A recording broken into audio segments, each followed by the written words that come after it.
जय हिंद, जय भारत, जय श्री राम। मैं आज उत्तर प्रदेश के ज़िला बहराइच ग्राम चहलुआ में हूँ। आज विज्ञान के विषय में हम एक बात बताएंगे, आप लोग ध्यान से सुनना, ध्यान देना। जो क्या मार्मिक बात है, गलत है या सही है, आप लोग निर्णय बुद्धिजीवी हो, निर्णय ले लेना कि सत्य है या असत्य है। जय हिंद, जय भारत, जय श्री राम। अब यह शुरुआत करते हैं हम।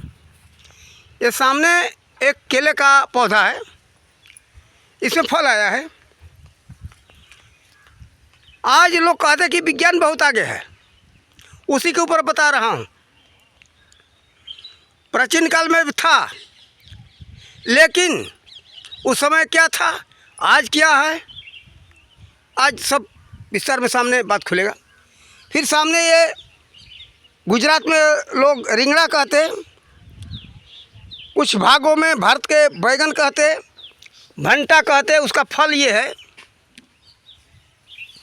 ये भंटा का फल, बैगन, रिंगड़ा, ये सामने से दिखा रहा हूँ ये फल। फिर ये सरसों का फल है, ये धनिया है, और इसको बकला कहते भोजपुरी भाषा में, पता नहीं और जो जगह क्या कहते।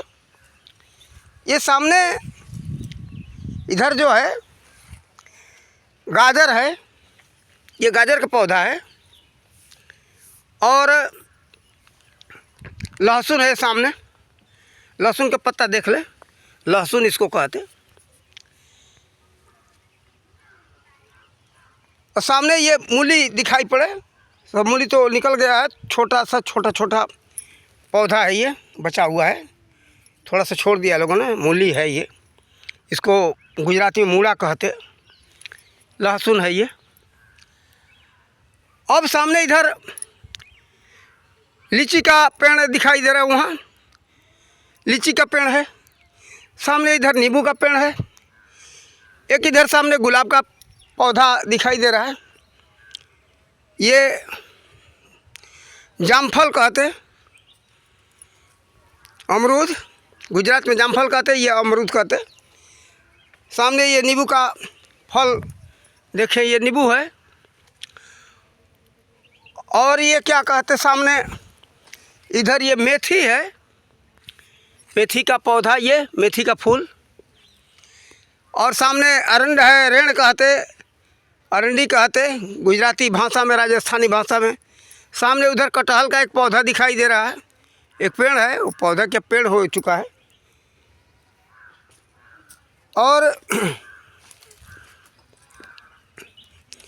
आम के बगीचे में हम ले चलते। सामने सीताफल, जिसको शरीफा भी कहते लोग।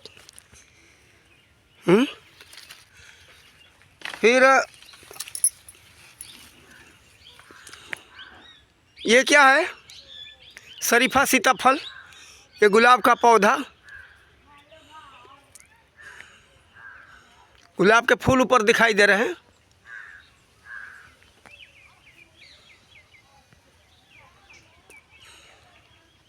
तो हमारे कहने का मतलब है, ये आम का ये एक छोटा सब पेड़ है, आम के पेड़ है ये सब। तो हमारे सब कुछ मिला कर के कहने का मतलब ये है, आज लोग कहते हैं विज्ञान बहुत आगे, उसी के ऊपर दिखा रहा हूँ। ये जिसको बेल कहते, सिल्फर भी कहते। तो सब मिला कर के हमारे कहने का मतलब ये है, विज्ञान आगे बढ़ा हुआ है। फिर अभी हम आप लोग को एक टमाटर का पौधा दिखा दें। आज 200 रुपये किलो टमाटर बिक रहा है। कभी कभी हो जाता है, इस समय तो नहीं, इस समय तो 40 रुपये किलो का भाव, 30 रुपये 40 रुपये किलो का भाव बिक रहा है कहीं कहीं, और कहीं 10 रुपये होगा, कहीं हो सकता है।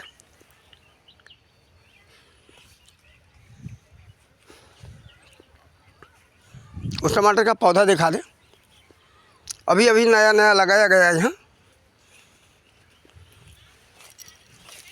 ये टमाटर का पौधा है, ये इसमें फल आता है टमाटर का। जो लोग टमाटर नहीं अनभिज्ञ होंगे तो फल नहीं है इस समय वर्तमान में, तो फल भी दिखाते। तो कहने का हमारा मतलब ये, अभी दूध घी की तो बात दूर है, हम इन्हीं फसलों के विषय में कहना चाहते। गेहूँ हो, चावल हो या कोई भी अनाज हो, जौ हो, चना हो, मटर हो, महंगाई इतनी हो जाती है। लोग चिल्लाते हैं कि महंगाई हो गया, महंगाई हो गया। फिर भाई इतना क्यों कहते हो कि विज्ञान बहुत प्रगति पर है, विज्ञान बहुत आगे हो चुका है, विज्ञान बहुत आगे है। फिर कहाँ गया तुम्हारा विज्ञान? इसको बना लो। फिर महंगाई तुम्हारा विज्ञान है तो बना लो, महंगाई क्यों? और जो लोग वैज्ञानिक पद्धति से अपना बनाते हैं वो क्या उसको कहते हैं हाइब्रिड, यानी दोगला नस्ल का, उसमें वास्तविकता नहीं रह जाती। देखो ये गेहूं के पौधे हैं, असल में हम बचपन में हमने देखा था देसी गेहूं, उसका रोटी बहुत मीठा होता है, स्वादिष्ट होता है, ताकतवर होता है। वही हालत चावल का, धान का। धान जो है अपना जो मोटा धान कहते हैं, कुछ लोगों का मानना है क्या हम बैल हैं, भैंसा हैं, मोटा धान खाएंगे, मोटे धान का चावल नहीं खाएंगे हम, कारण मोटा चावल खाएंगे तो हमारा शरीर का विकास नहीं होगा, उसमें स्वाद नहीं है। लेकिन हम एक सेरा साठी नाम से धान पहले कहा जाता था, आज भी कहीं कहीं है, लेकिन उसका हमने भात खाया है, बहुत अच्छा मीठा होता है, शक्तिशाली होता है, शक्तिवर्धक होता है। वैसे ही है चना और जौ के विषय में। चना और जौ में जो ताकत है, अभी लोग जो समझदार हैं, अच्छे बुद्धिजीवी, जो पढ़े लिखे शिक्षित हैं, चना और जौ का मिलाया हुआ वो आटे का रोटी खाते हैं, पेट भी शुद्ध रहता है और ताकतवर भी होता है।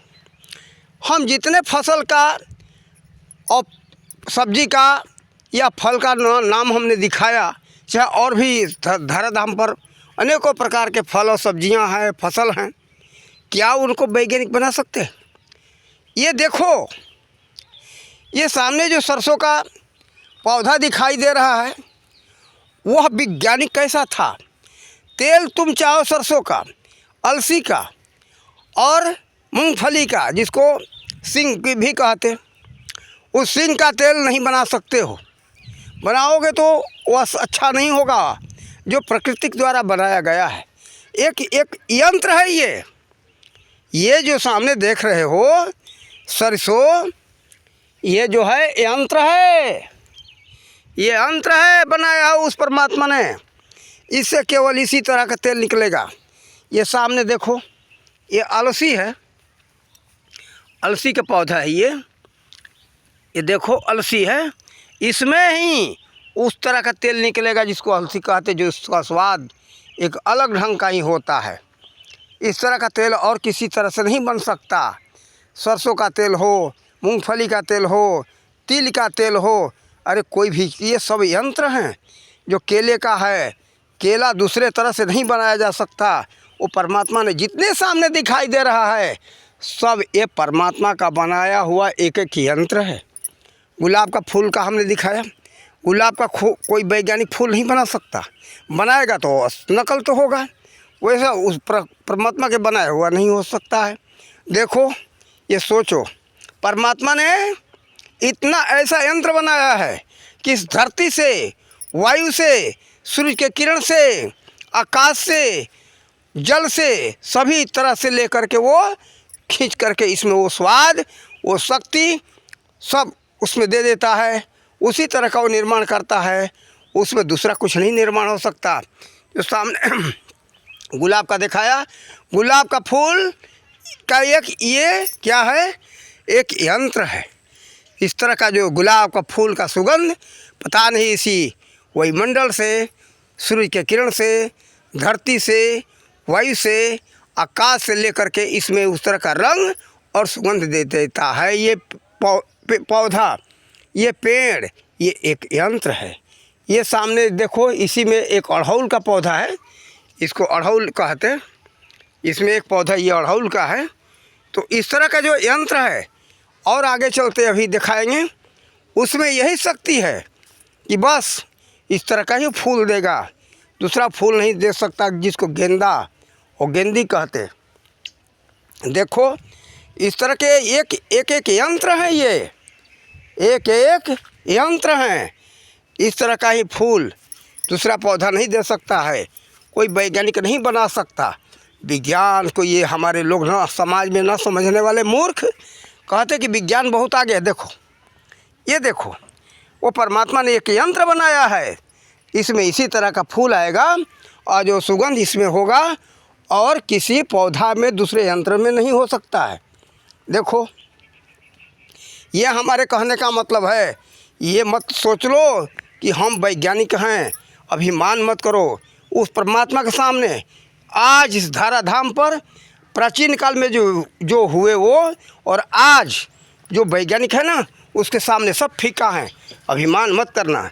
जो बड़े बड़े वैज्ञानिक हुए आइंस्टीन इत्यादि, उस तरह के वैज्ञानिक इस पर अभिमान नहीं किए, वो परमात्मा को माने, वो कहे कि उसके सामने हमारा विज्ञान कुछ भी नहीं है, हम कुछ नहीं जानते, हम तो ही 5% जानते इस ब्रह्मांड के विषय में। देखो ये बड़ा गुलाब का, ये गेंदा का फूल है। इस तरह का फूल का जो निर्माण यही यंत्र ही कर सकता है। उसके बनाया हुआ यंत्र जो है, उस यंत्र से ही ये बना सकता है। सामने देखो एक पेड़ दिखाई दे रहा, क्या कहते, पपीता। इस तरह का फल, यह पपीता का फल कि कोई वैज्ञानिक नहीं बना सकता है। अगर वैज्ञानिक बना लेते कोई भी फल, कोई भी अनाज, कोई किसी भी तरह का तेल, तो क्या होता, या महंगाई नहीं होती, सब बना लेते। देखो बनाओगे फिर उसके बराबर नहीं बना सकते हो, नकली कर लोगे, वो असल नहीं होगा। आज बाज़ारों में सुनने में आ रहा है चीन से प्लास्टिक का आता है, बना करके आता है, क्या आता सुना हो, अंडा बना लेते। तो कई तरह के फल भी बनाया हो सुने, यहाँ तक कि चावल जो बना करके भेजते, लेकिन वो प्राकृतिक चावल के, परमात्मा का बनाया हुआ चावल के बराबर नहीं होता है। ये बड़ा नींबू है। इस तरह का एक एक सब यंत्र हैं उस परमात्मा के द्वारा बनाया हुआ। अब फिर देखो इसको सेम भी कहते हैं।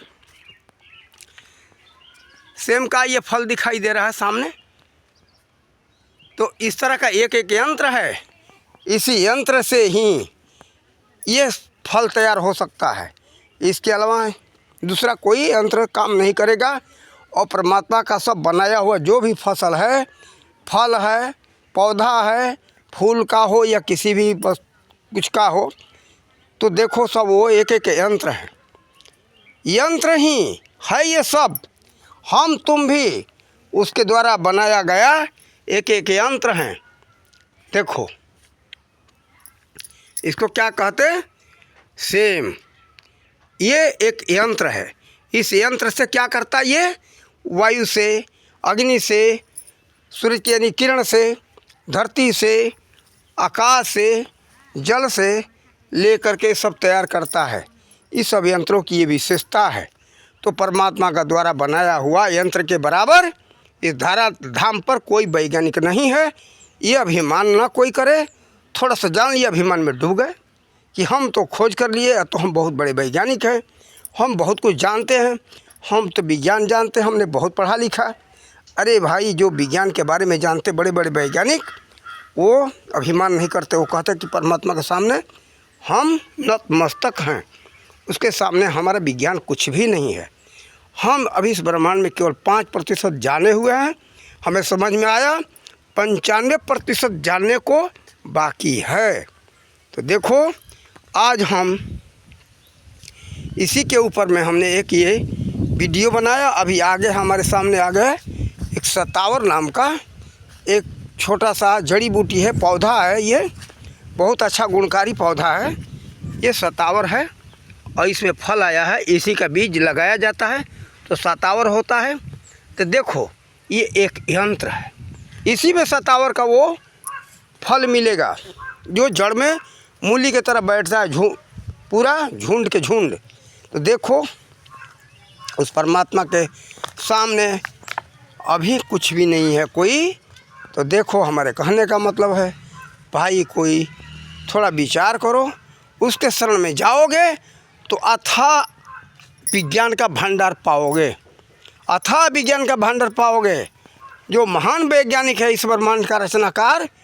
देखो, और आगे हम थोड़ा सा मुझे याद आई एक बात कि देखो, ये सूरज सामने दिखाई दे रहा है, सामने ये सूरज के जो दिखाई दे रहा है,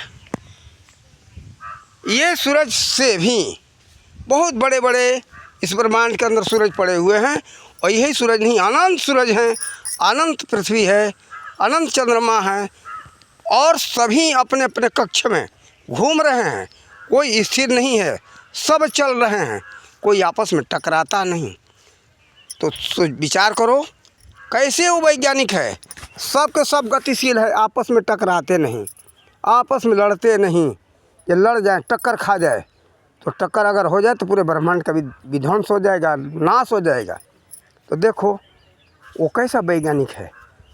देखो, पता नहीं कितने प्रकार के गणित का इसमें प्रयोग हुआ है। रेखा गणित का बहुत विशेष ध्यान रख कर के उस परमात्मा ने बनाया है कि इतने परिधि में सब चलते रहेंगे, आपस में टकराएंगे नहीं। रेखा गणित का बहुत इसमें प्रयोग हुआ है इस ब्रह्मांड को बनाने में। हमारे इस धरती पर जो है थोड़े छोटे छोटे गणितज्ञ हो जाते तो अपने को कहते कि बहुत बड़ा गणितज्ञ हो। अरे तुम कुछ भी नहीं हो उसके सामने। सोचो कि एक ब्रह्मांड को छोड़ो, अनंत ब्रह्मांड है और सब के सब गतिशील हैं, अपने अपने धुरी पर सबके कक्ष में घूम रहे हैं। सब ये जो ग्रह नक्षत्र है अपने अपने कक्ष पर घूमते, और पूरा ब्रह्मांड भी गतिशील है। इसका बहुत बड़ा लंबा हो जाएगा वीडियो, लेकिन हम थोड़े में समझा दे रहे हैं। जो देखो युग परिवर्तन का है उसका परिधि अलग है, वार्षिक गति अलग है, दैनिक गति अलग है, और युगों का सतयुग, त्रेता, द्वापर, कलयुग जो सब लोग सुन रहे हो, इसका एक परिधि अलग है। इसका क्षेत्रफल बहुत बड़ा है, ये घूमता हुआ चक्र लगा रहा है, सबकी परिधियाँ अलग अलग हैं। तो देखो इसमें हम सबको वार्षिक गति के बारे में तो थोड़ा समझ में आ जाए। बरस बदल गया, महीने ये बदल गए, मौसम ये आ गया वो आ गया, लेकिन ये जो है बहुत लंबा है। कितना, कौन? सतयुग, त्रेता, द्वापर का 17 लाख, ऐसे नहीं 42 लाख कुछ हज़ार वर्ष का होता है ये चारों का गति। तो देखो कहने का मतलब ये जो है कि परमात्मा के सामने विज्ञान आज का चाहे कभी का, प्राचीन काल के जो ऋषि महर्षि हुए वो भी बहुत खोज किए थे, लेकिन उस परमात्मा की विज्ञान के बराबर में कोई नहीं हो सका। उससे हम सब सीखते हैं। प्राचीन काल के जो वैज्ञानिक थे वो भी उसी से सीखे, और उसी से सीख करके अभिमान में डूब जाते, प्राचीन काल के हो चाहे आज का हो। लेकिन आज तो इस समय के वैज्ञानिक हो या थोड़ा सा विज्ञान की जो थोड़ा सा पुस्तक पढ़ लिए ना, वो और अभिमान में डूब जाते। अरे परमात्मा माने कुछ नहीं, कहते मूर्ख की ईश्वर तो है ही नहीं, जो है सब विज्ञान है। अरे मूर्ख कहीं के, तेरा शरीर जो हृदय धड़क रहा है ना, क्या तेरे वो वैज्ञानिक धड़का रहे हैं कि तू धड़का रहा है? अरे जन्म वो माँ के गर्भ में आया ना, तब से तेरा जब से हृदय संचालित हुआ, तेरे शरीर के सब यंत्र संचालित हुए, तब तक अनवरत चलते रहेंगे जब तक तेरा मृत्यु ना हो जाए, हमारा मृत्यु ना हो जाए। तो देखो वह वैज्ञानिक कैसा है कि जो बना दिया, अनवरत चलता रहा था, उसमें कोई खराबी आई, थोड़ा बस सुधर गया तो सुधर गया, नहीं तो समाप्त हो गया तो समाप्त हो गया। लेकिन उसका भी समय है चलने का, इतना दिन चलेगा ये, तभी ये ज्योतिषी लोग बताते हैं इस व्यक्ति का इतना आयु है। तो देखो परमात्मा के सामने कोई अभिमान न करे कि हम सबसे साइंटिस्ट हैं, हम कुछ सब कुछ जानते हैं, ये अभिमान न करे। हमारे कहने का तात्पर्य ये है। तो देखो ये हमने आज इस वीडियो में हमने बताया कि उसका ये सब बनाया हुआ सामने जो कुछ दिखाई दे रहा है यंत्र है, इसी जो निर्धारित कर दिया है कि इस तरह का फल फूल अनाज इसमें होगा, वही होगा, उसके अलावा दूसरा उसमें कुछ नहीं हो सकता है। तो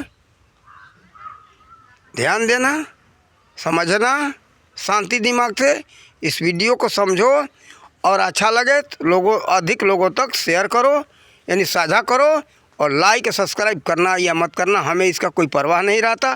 कारण कि हम पैसे के लिए काम ही नहीं किया आज तक। तो हमने खाता तक नहीं जोड़ा। तो देखो, इन्हीं शब्दों के समझना, समझ बूझ करके अपना कल्याण करना है। इन्हीं शब्दों के साथ अपने वाणी का विराम देते। जय हिंद, जय भारत, जय श्री राम।